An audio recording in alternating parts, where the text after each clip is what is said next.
This is The Joe Gaither Show on BamaCentral.com.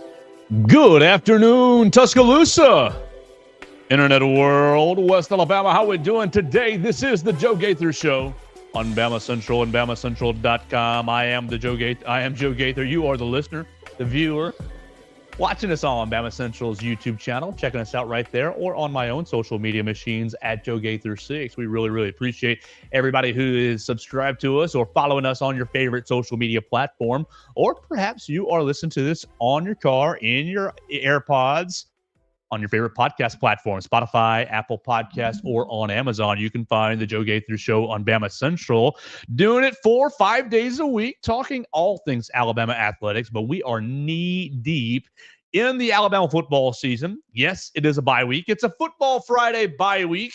No Alabama game tomorrow. What are you going to do? What are you going to do with your time tomorrow? Are you going to reintroduce yourself to your wife and kids? Are you going to try to catch up on your honey-do list? Maybe play a little bit of golf? What will you do on your bye week? I know the weather really in Alabama hasn't turned badly, so you can still get out and play some golf or do some outdoor activities, go on a hike, maybe find a pumpkin patch for the family to enjoy. It's going to be a lot of fun this weekend. I hope you guys enjoy it.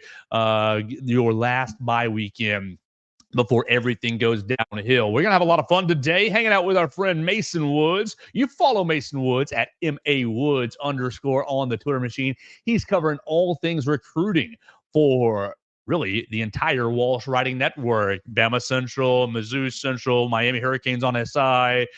We're doing it all. Boston College on SI. He is recruiting guru. Mason, you put out a bunch of recruiting rundowns today. Have you survived? Are you awake? How long did it take you this week to put all the recruiting rundowns together this week? Yeah, I talked to you a little bit about it earlier this week. It was a lot of compiling a lot of Twitter posts together, because a big part of it is just kind of trying to figure out what these 17, 18-year-old kids are doing, where they're visiting, where they're committed to, where they're getting offers from. So, it took me a bit to get everything sorted out, but once I did, everything went live this morning at 6 a.m. as usual. I had me a bit of a late night, but that's not abnormal. So everything went smoothly. So you're 2 weeks in now with us full-time at Bama Central and with the Walsh Writing Network. You spent a lot of time in retail. If you guys need anything in Home Depot, you probably asked Mason in Tuscaloosa. Let me just ask you, how's it going? Back into the media world? What's the feel 2 weeks in? You liking the schedule? You liking the adjustment? If you don't like it, you can say so. No. Chris doesn't watch. I'm loving it. I previously was forced to wake up at like 4 a.m. to get to work. I worked 5 a.m. to 1:30 in the afternoon. So it's been really nice to be able to just stay up basically as late as I want and just knock things out, work on these recruiting rundowns, because I like to work at night a lot. So it kind of gives me opportunity to, during the day, just be focused on anything that's breaking. And then at night, after my wife goes to bed, after Melissa goes off to bed, I just kind of sit at the computer, throw on a YouTube video, throw on a little music playlist or something, and then just kind of start piddling away, compiling stuff. It works out really well. I have quite enjoyed my new schedule. Well, we're glad to have you. I think you have added to the show tremendously. This is now our, oh my gosh, we did 6 episodes last week. This will be 5. So 11 episodes in a row. Oh my gosh, Mason Woods keeping me accountable every weekday now on Bama Central, and we really appreciate him being a part of the show. Follow him at MAWoods_. If you got recruiting tidbits or information, you can hit him up at MAWoods_ on the Twitter machine as well. But we're going to look back. The bye week's always a great chance to look back. We're going to look back at the conversation that I held by myself in the summertime. And, sometimes when the shows are by myself, people will listen the whole way through, and sometimes they turn it off in 30 seconds. That's okay. That's their prerogative. But in the summertime, oh my gosh, I should have caught the date on this one, because we just looked at the I think it was back in May. I want to say it was 17th. It was after spring practice. It was after the portal had closed. So yeah, right after. I basically went out and ranked, here's the top 10 football players on the Alabama Crimson Tide. That will be on the Alabama Crimson Tide. And I thought, okay, with a bye week, it's time to look and see how well I did predicting those. And most of these answers I'm pretty pleased with. A couple of them haven't quite lived up to the expectations that I set for them, but there's some very glaring omissions. Some very glaring omissions. So we're going to correct our list a little bit as we move into the final month of the season. Before we do, though, we want to tell you about our friends, Derek Daniel and State Farm. You can call Derek at 205-758-3391 for all of your home, life, and auto insurance needs. We're live here in the Derek Daniel State Farm Studios, just off of McFarland Boulevard, past the Tiger Rock on the left. You can call all of his employees. Red, Reese, and Victoria. I saw Victoria. She was in the parking lot chatting with a client earlier today as we were pulling in. So they are giving you great service. Red, Reese, and Victoria will help you out, and Derek will as well. Call 205-758-3391. Call and see how much Derek can save you today. All right, Mason, let's think about this list here. I pulled it up on the fly because it's bye week. Everything's kind of like, what are we going to do? How are we going to make this entertaining for the people? And you guys can feel free to comment, leave a comment, question, query, or complaint at Joe Gaither 6 if you think we've got any of these wrong. You want to start? Should I start by just reading the list that I had? Yeah, I think that'd be a good spot. All right. We're going to go back to the list that we had late May, early June, and we'll see how we did. We went from 10 to 1. Our 10 best football players, our predictions. Number 10, we predicted Damani Jackson. Number 9, linebacker Jahad Campbell. Number 8, running back Justice Haynes. Number 7, wide receiver Jeremy Bernard. Number 6, offensive guard Jaden Roberts. Number 5, Robbie Oots. Tight end, Mr. Everything, H-back. Number Football 4, player. Exactly. You're seeing the point. Number 4, defensive lineman, nose tackle Tim Keenan. I had number 3, Jalen Milroe. I had number 2, Deontay Lawson, and I had number 1, Tyler Booker, Mr. Standard himself. Love some Tyler Booker. I feel pretty good about that list. I'll just throw that to you just to say, how do you receive that 8 weeks into the season? I said these would be the 10 best football players. What stands out to you with that from the summer after 8 games? I think the biggest thing that stands out is maybe just a couple omissions of some players who have really made a name for themselves this year on this team. I don't really necessarily have an issue with the players that are in that top 10. I think all of those players are great players. I think a few of them maybe, would be bumped out by some of these names that we're going to mention here in a minute. But especially considering it was made over the summer, I think that's a pretty reasonable list of the players that, we expected to be the best on this team. I feel, like I said, I'm not ashamed of this list, but as we went through, I thought, ooh, you had some misses, and some guys are on this. Some guys that are on this list probably need to be on the outside looking in. I'm trying to get to my stats here for the season stats right there. I want web for rolltide.com, and I want individual because my first name is I want to look at defense right there. Okay, the first thing that I want to we're gonna acknowledge the ones that I think probably need to fall out before we acknowledge the ones that need to move in. And for me, I see 1, 2, 3. I see 4 names that absolutely need to be on the outside looking in. Not that they're bad football players. No. These guys are not bad football players, but they're not the 10 best on the Crimson Tide. That's a really good 10 to be. Exactly. It's not a bad thing to not be the 10 best players on Alabama. Exactly. If you're in the 10 best, you are in the upper echelon of college football, right? How many Alabama players ended up in the top 100 of that EA Sports list? Like 8 or something. So like you're doing something. If you're if you're one of the 10 best Alabama players in Tuscaloosa, the first name and I hate to say this because I really liked him. Deontay Lawson, I feel like, is a miss, especially at number 2. Yeah, maybe, it's a little rich maybe for what he's done this season. I think while he is still a very solid player, he's still probably going to go to the NFL and get drafted by somebody. He might not be a first-round pick, but he's going to be one of those, probably day 2 guys, day 3 guys maybe. I think he's a great player, but I think, like you said, just kind of considering what some other people have done on this team in the same spot as him even, like, I just think you got to bump him out some. Okay, and I agree. Like, that's the feel, when we watch the games, I'm feeling like this is happening. I'm feeling like that is happening. I feel like fans often get trapped into they're not running the football, and then they look at the stats and it's 30 rushes or something like that, or this guy's not making any plays and he looks at the stats and it's got 10 tackles. A lot of times what we feel is happening in the games is not actually what's happening in the games. You got to really go back and study them. And so through 8 games, I think, Deontay Lawson, maybe not one of the 10 best football players on this team. And then you pull up the stat sheet, 8 games played, just like everybody else, hasn't missed a single game, 66 total tackles, tied for the team lead with his guy Jihad Campbell. He's got 31 solo tackles, second behind Jihad Campbell, 5 tackles for loss, 2 sacks, 3 pass breakups, 1 forced fumble. So he's sitting right there, second on the entire defensive stat sheet. But I just have felt like there's something to be desired in his game. I'm watching him this year. You're watching Alabama fit the run throughout the entire year, and that's been a massive complaint of mine. I think Jihad Campbell is a great athlete.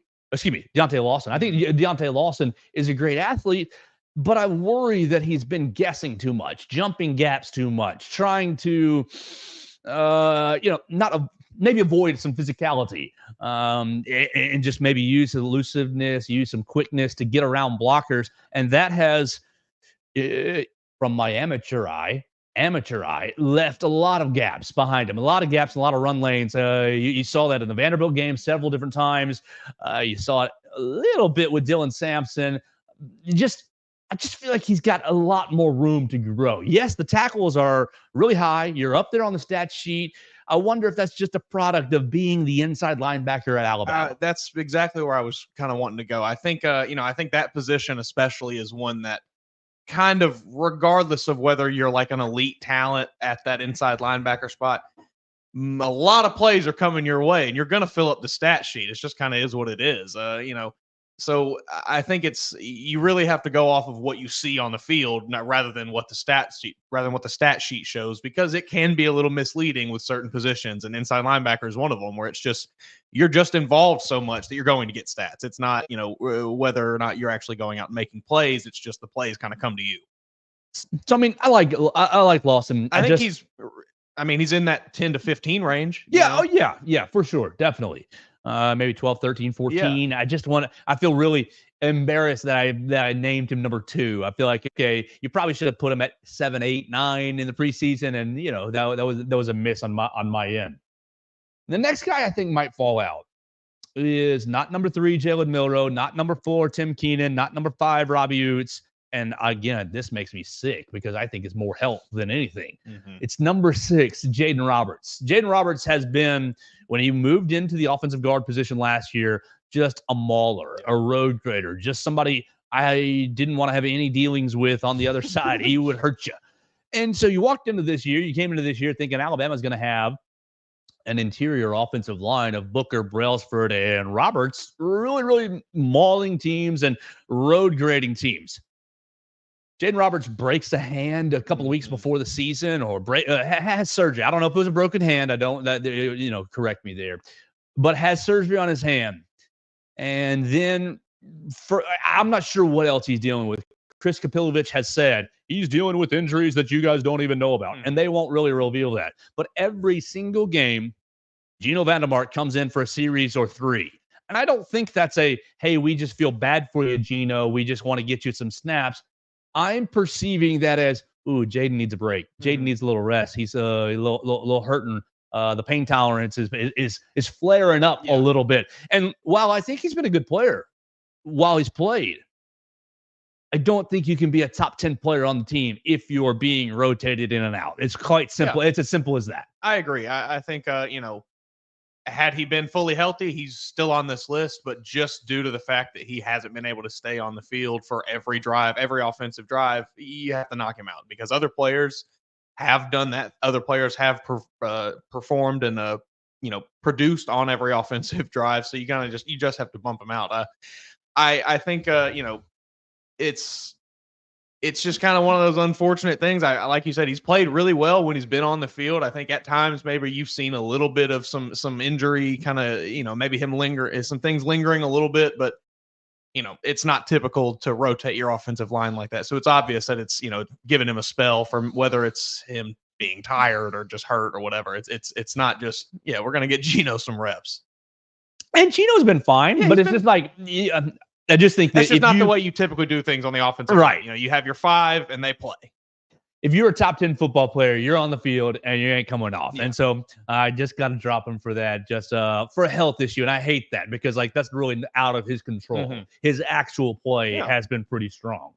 The next guy I want to drop out of my top 10, golly, it's so you're splitting hairs here. Yeah. Because this player has been really good. Especially the last 3-4 games. Yeah. 8 games played, 30 receptions, 463 yards, and 2 touchdowns for Jeremy Bernard. Didn't he score a rushing touchdown? 4 carries, 37 yards, and a rushing touchdown. So 3 total touchdowns, roughly 500 yards of total offense on 35 touches. So like, it's not been bad. That's not what we're saying.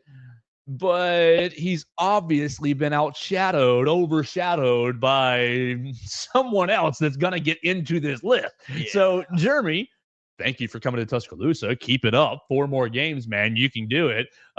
Keep grinding, terrorizing these defenses. But I just don't know if you're quite in the top. You might be 11, 12. Yep.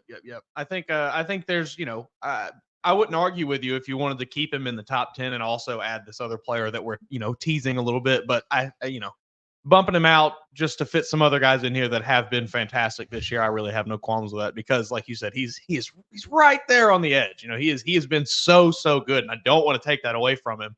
I especially have loved what Jeremy Bernard has done this year. I was very excited about what he could do, and he's it really turned it on the last couple of weeks. I just think, unfortunately, somebody else has been that much better.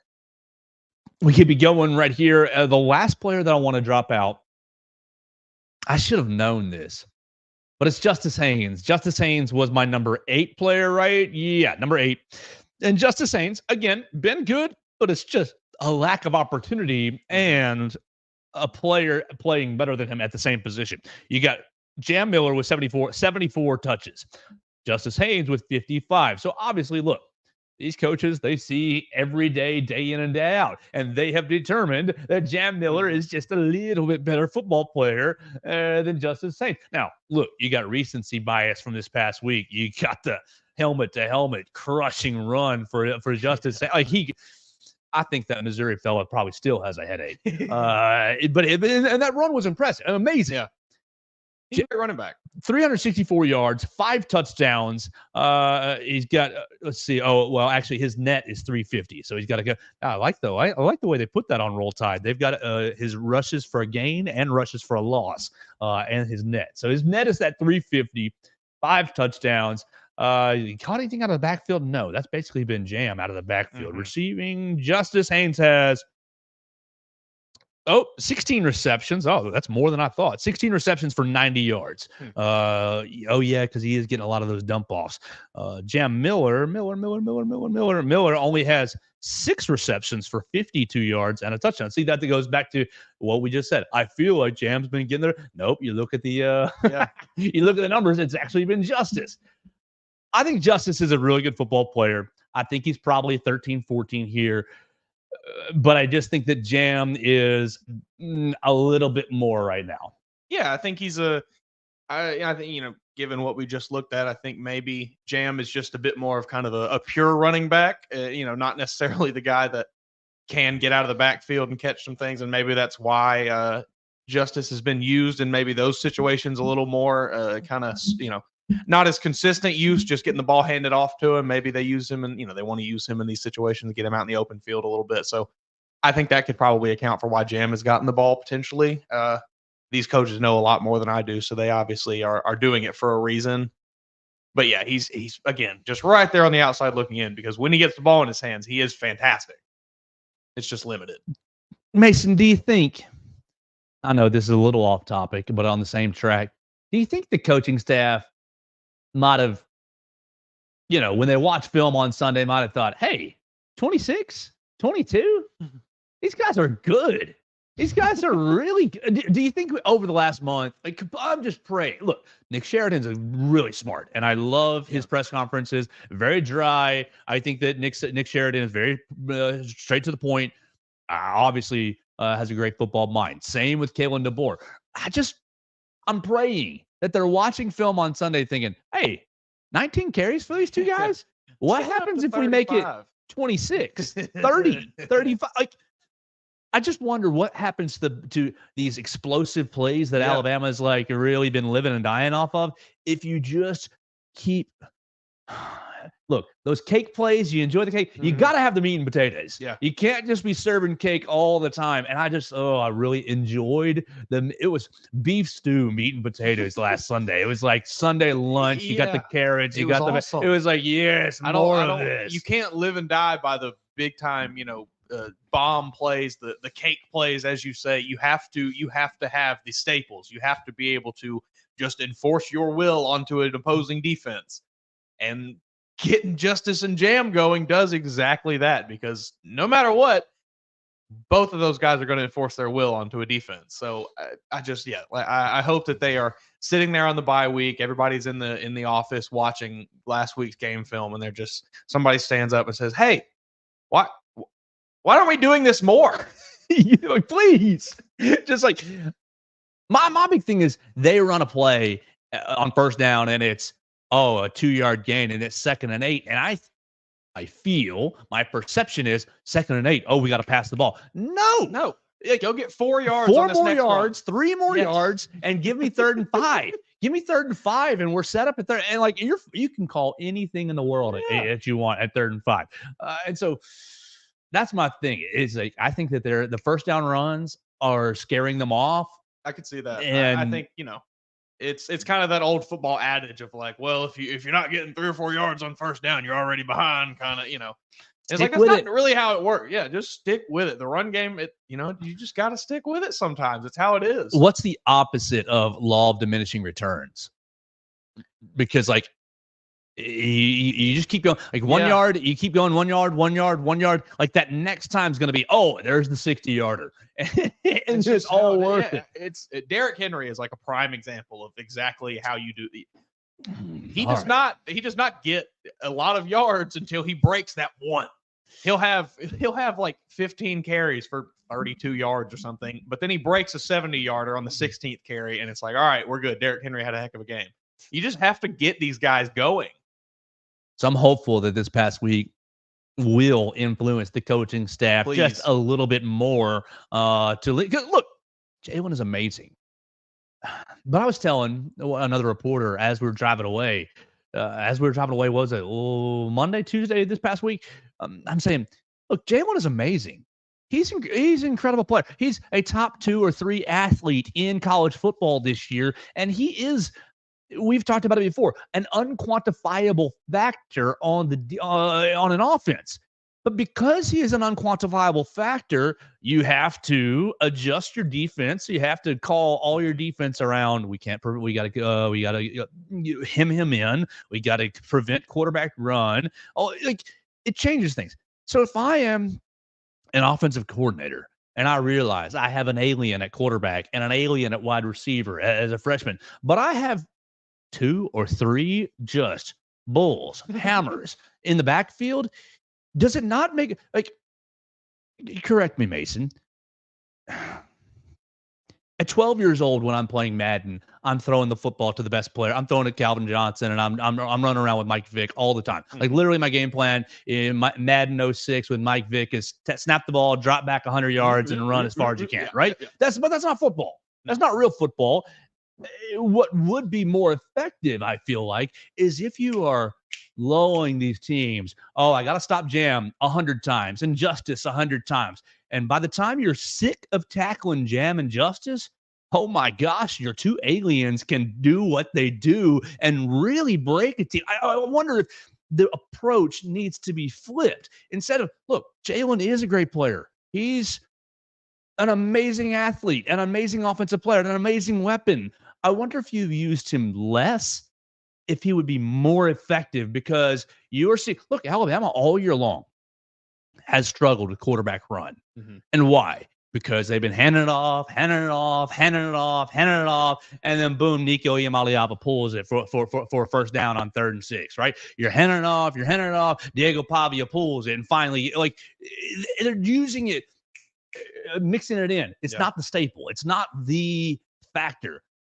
And I just wonder if you got the wrong approach. Now, again, the next game that I coach will be my first. But I just wonder if you just flipped it a little bit, if you would be much more effective with the two aliens that you have, using them a little less and using them a little more selectively. Yeah, I think you know, this is just something that it's kind of like just a like a staple of football almost. You know, you run the ball to set up the pass. I think you could get less targets to Ryan Williams, but a lot more efficient targets to Ryan Williams or to Jeremy Bernard or to whoever, Kendrick Law, whoever you want to get the ball to.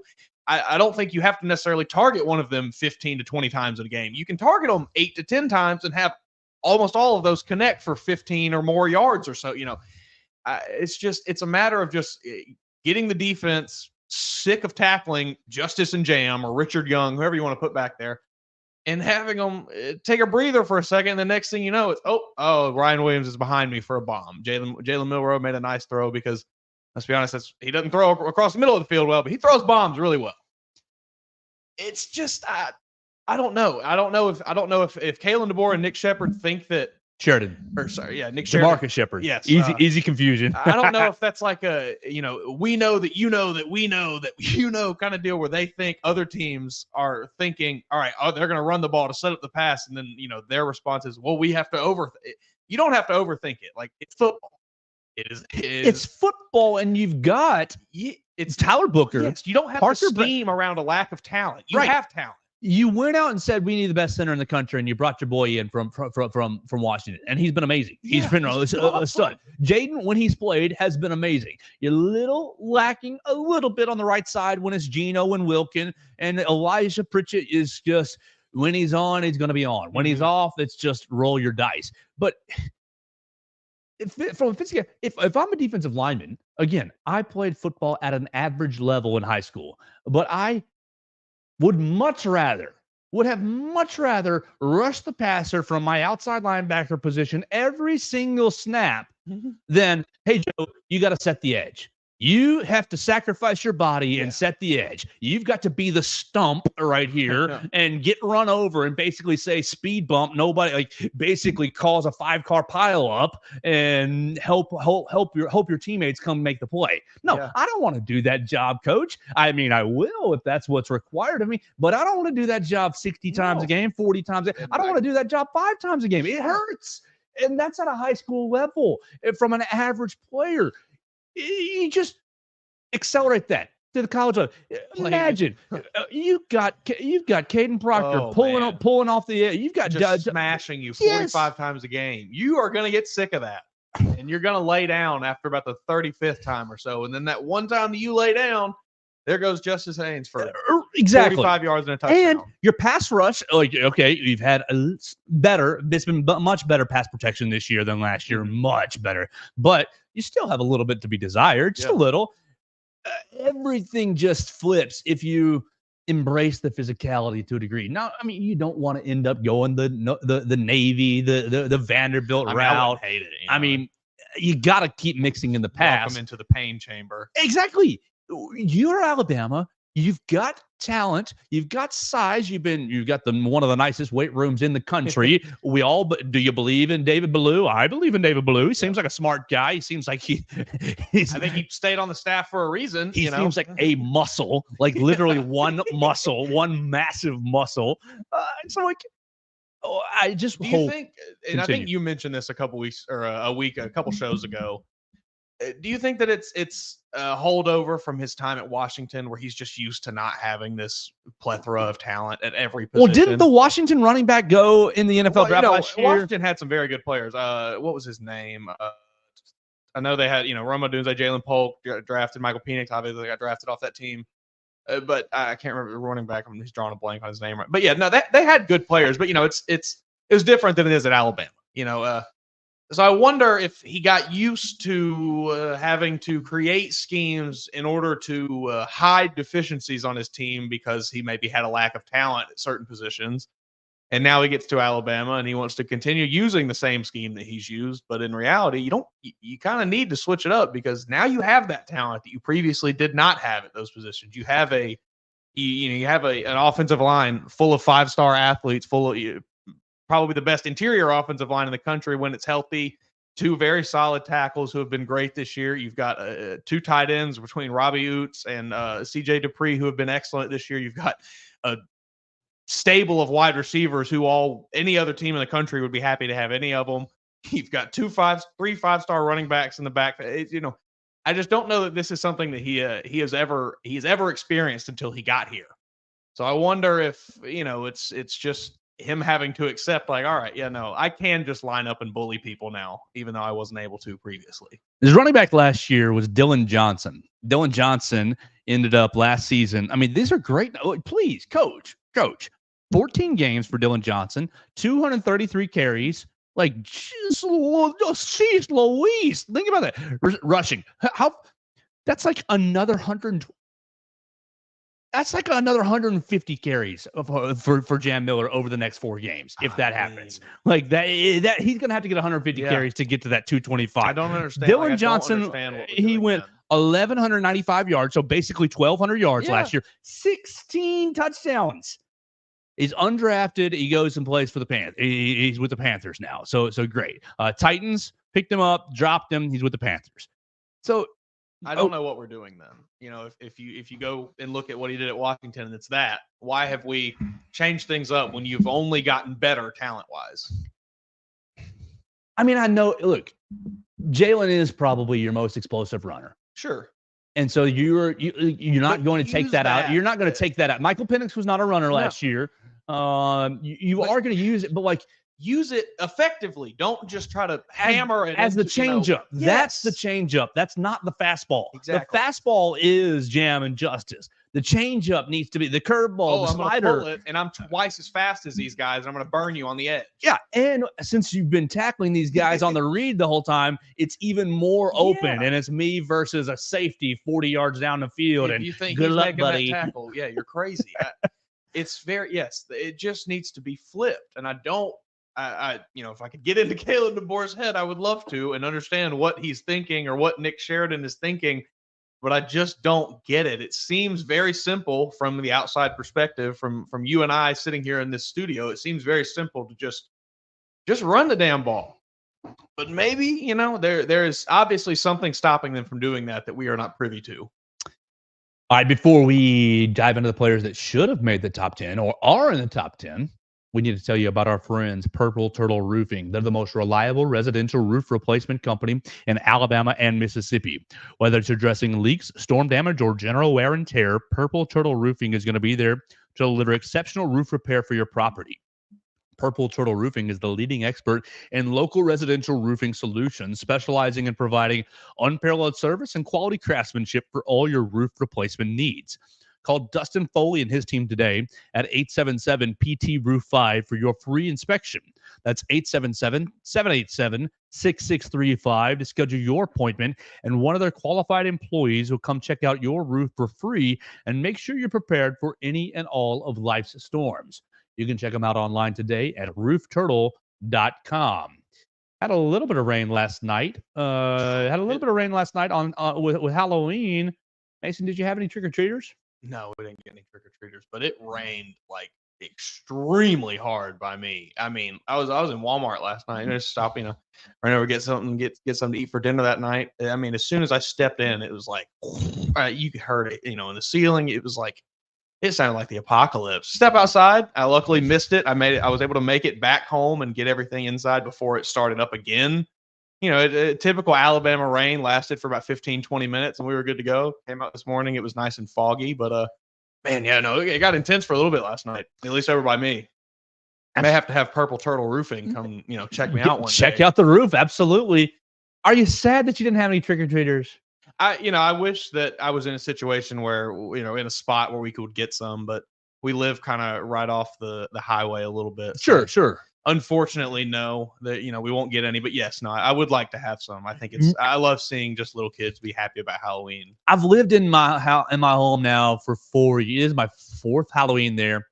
I don't think I've ever had one in the whole year. And I think trunk or treats have ruined Halloween. I don't think kids are trick or treating like they used to. Is it the parents being like, oh, we don't want to let you out in the neighborhood, probably. and just like, we don't trust you?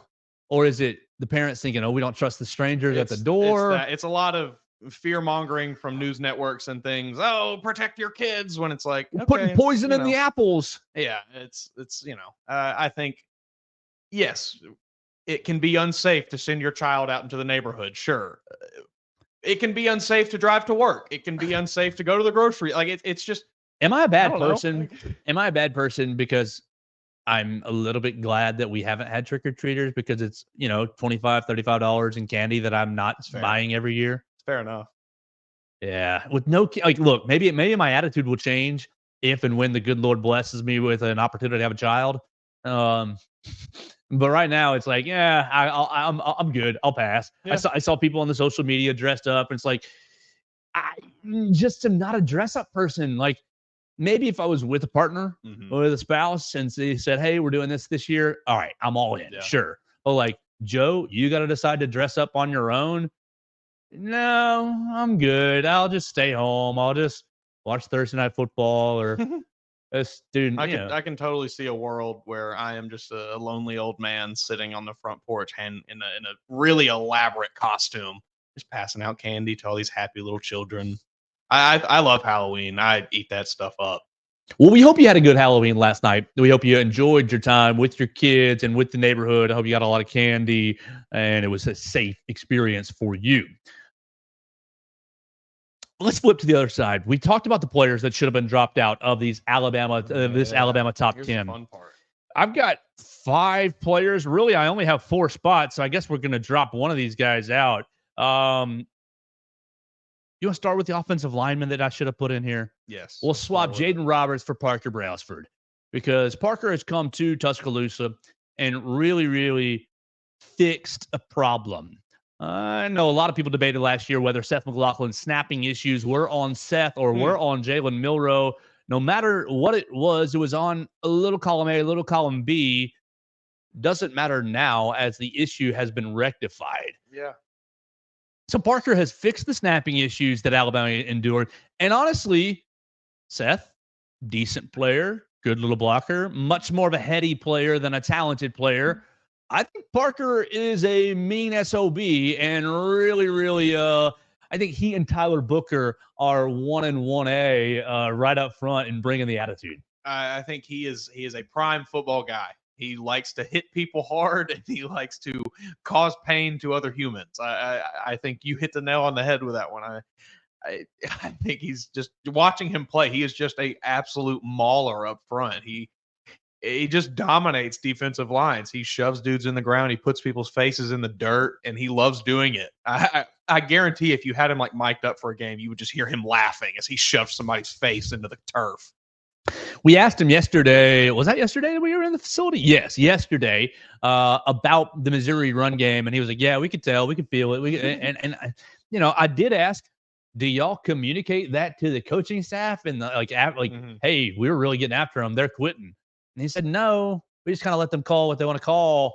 And it's like, you can let them know, hey, yeah, I got my guy. Coach, I got my man. You think that's maybe he doesn't feel like he's in a position to be that kind of leader just because he's the transfer, first year coach kind of, or is it just not that at all? And maybe it's just just personal. No, I think it's probably just a trust factor, and this is not.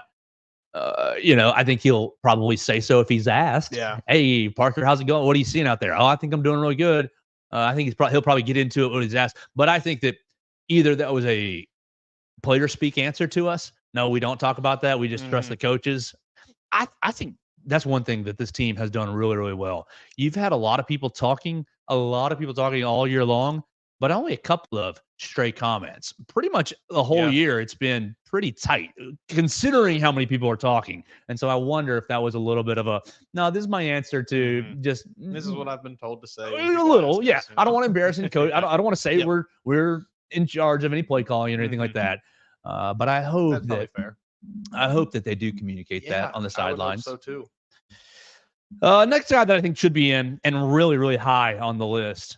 Why did I not put Malachi Moore in my top 10? Was it just contrarianism? I think it probably was. Maybe. I knew he was a captain. I already had a couple captains in Tyler Booker and Jalen Milroe. Why did you not put Malachi Moore? I mean, look, go back to my stat sheet here. I know we said stats are sometimes misleading. I mean, we talked about it yesterday. What was it? 4 turnovers in the last 3 games? 4 turnovers in the last 3 games. He's got 46 total tackles. He has 2 interceptions, 5 pass breakups, 2 quarterback hurries, 1 fumble recovery, and 2 forced fumbles. You talk about a guy that is just a football player.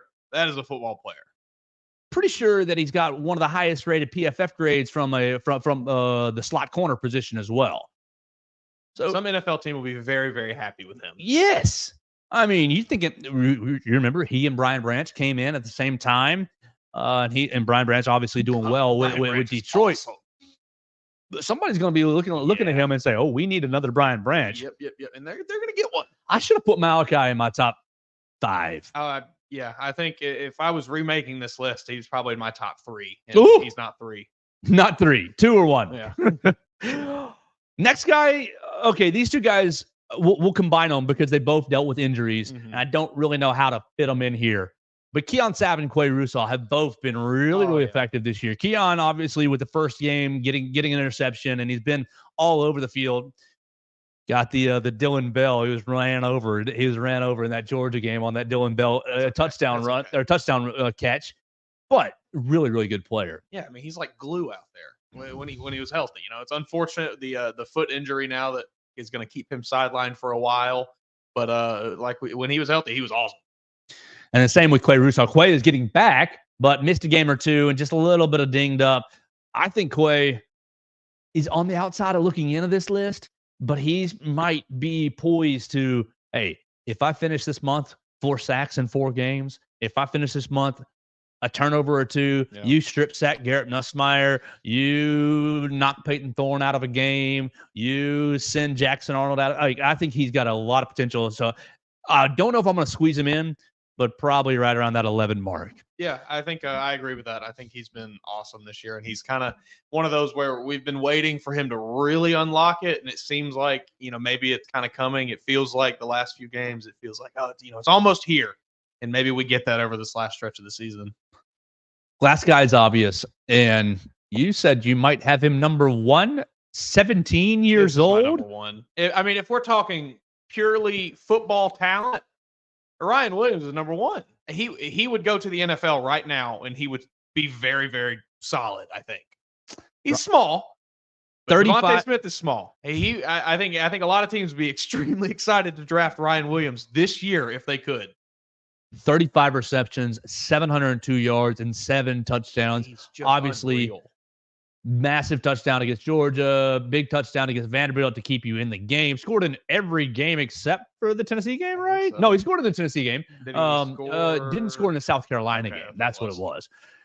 I mean, just absurd. Yeah, he's ridiculous. And it's the stats are awesome. The stats are, eye-popping, mind-boggling for a 17-year-old, mind you.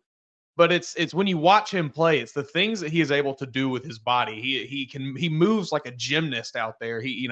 Is landing on one foot, doing a pirouette, spinning away from 2 defenders, juking out a third, running for a touchdown. He's just insane.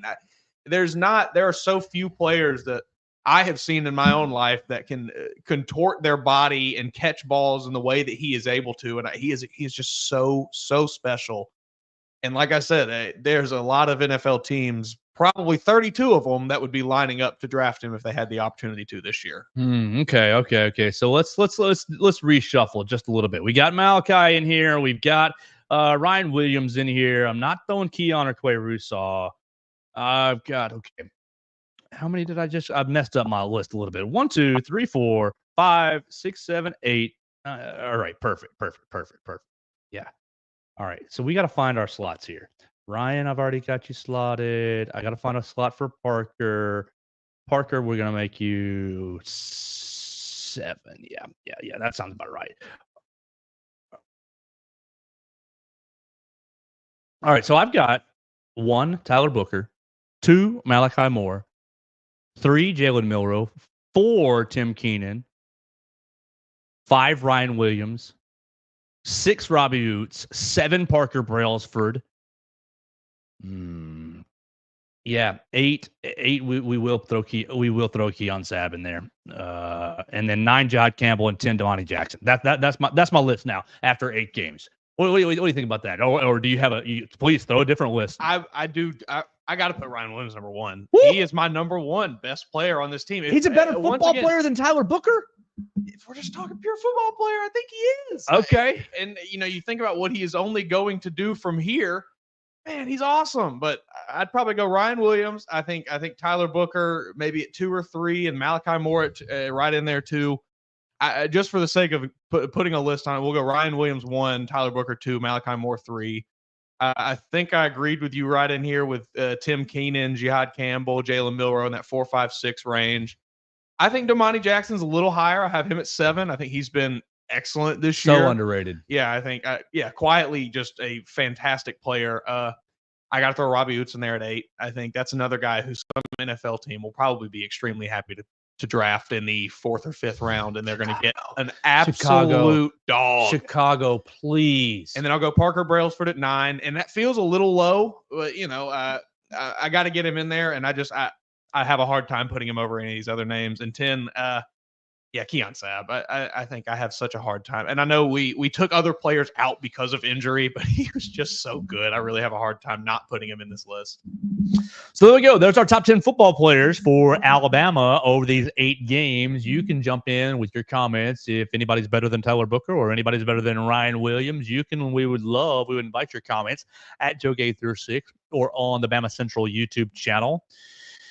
You want to finish up with some college football? It is Football Friday, by the way. It is. All Football right. Friday. We've got a weak slate this weekend, especially in the SEC. I mean, really nationally, there's a pretty weak slate. I think the only really notable game is that Ohio State-Penn State game, and I don't care to talk about the Big Ten a whole lot. Awful. This is an SEC-focused show.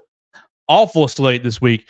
So we remind you that we've been recording in the Derek Daniel State Farm Studios. You can call him at 205-758-3391 for all of your home, life, auto insurance needs, renter's insurance, umbrella policies, every insurance need under the sun.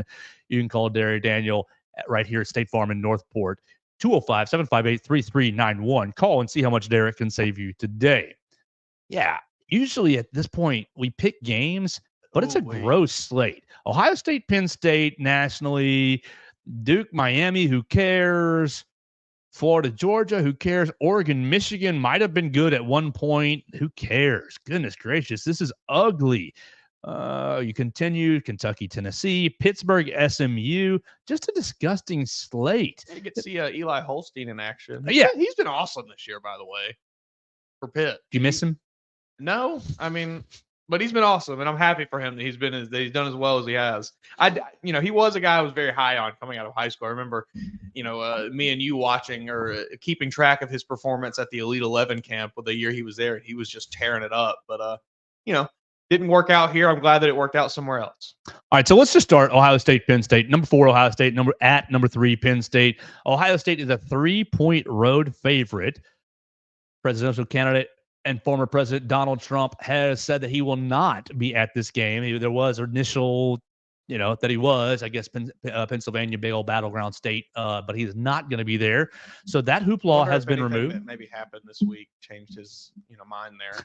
Maybe he doesn't want to go out in the public to some other things. Oh, I kind of like Penn State here. I don't know. Maybe I'm crazy. I know that home underdog. Yes. Yeah. I mean, I know I know that James Franklin is notorious for not being able to win the big game, but I kind of like, Ohio State feels a little vulnerable. I think they've kind of. I have no trust. Like Will Howard is nothing to me. That's kind of exactly how I feel. They've got very mediocre at best quarterback play, and it's been just enough to keep them at this record that they have. But I kind of like Penn State here. You're going to spend $20 million on your roster. You're going to go $13 million in the transfer portal, 3 of which went to Caleb Downs. But you're gonna end up with Will Howard as your could have had Diego Pavia. Yeah, I know Cam Ward probably never even considered Ohio State. It was obviously the sunshine, the sunshine of Florida State, Miami, and I think Auburn was in on that a little bit. But you tell me you couldn't make a competitive offer.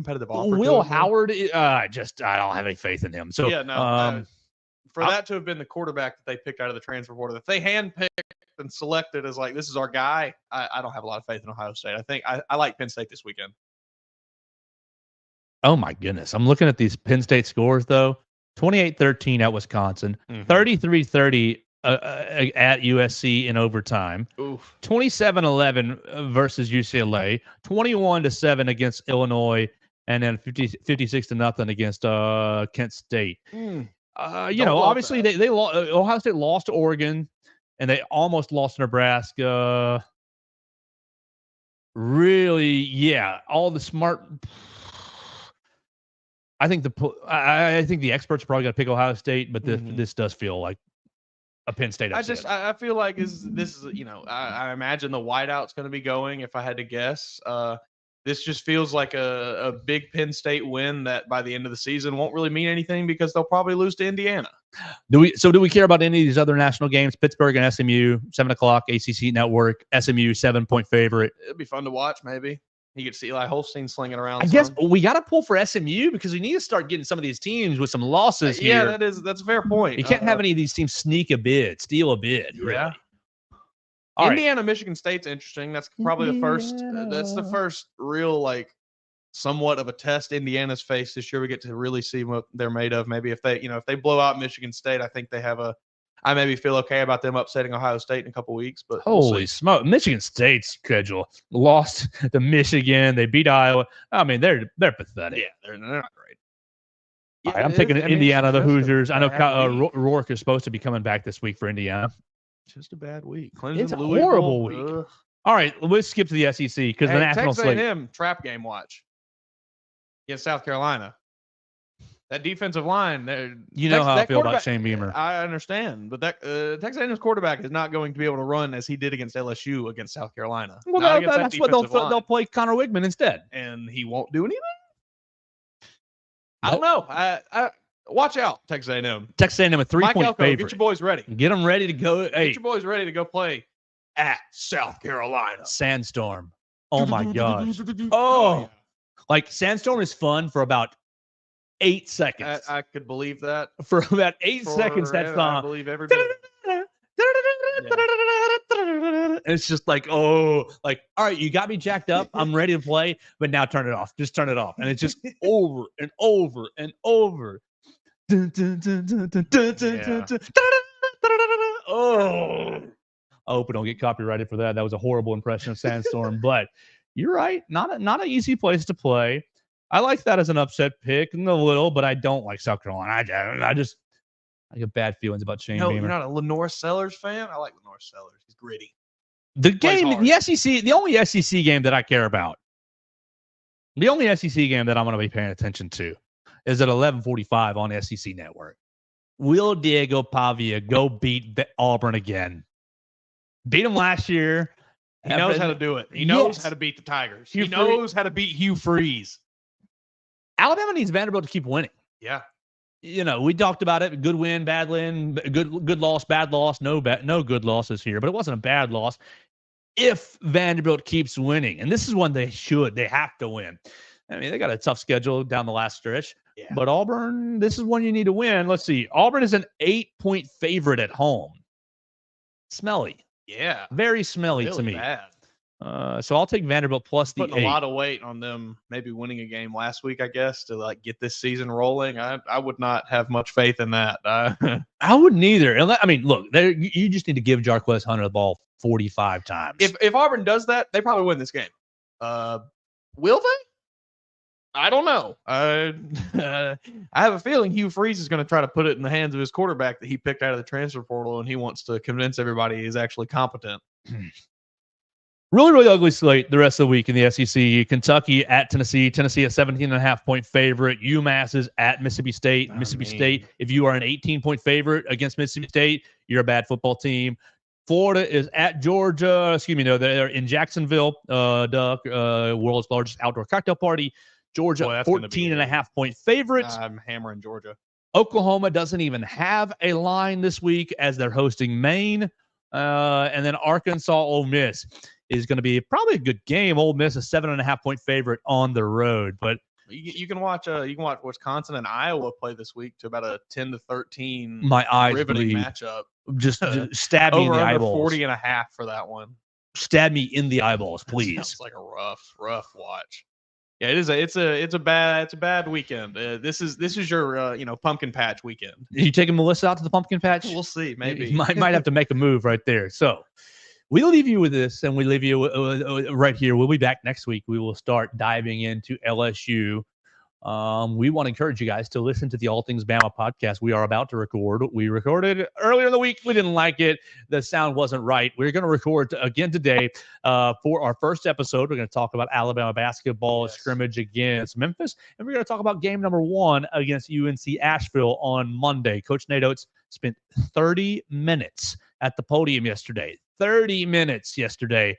I had to use the bathroom so bad. About 15 minutes in, I'm like, all right, he's about done. It'll be good. It'll be no problem. And then just kept going, and I'm squirming. So we'll talk about Nate Oates on the first episode of All Things Bama podcast, and we'll be back next week to get you fired up for Alabama at LSU right here on the Joe Gaither Show on BamaCentral and BamaCentral.com.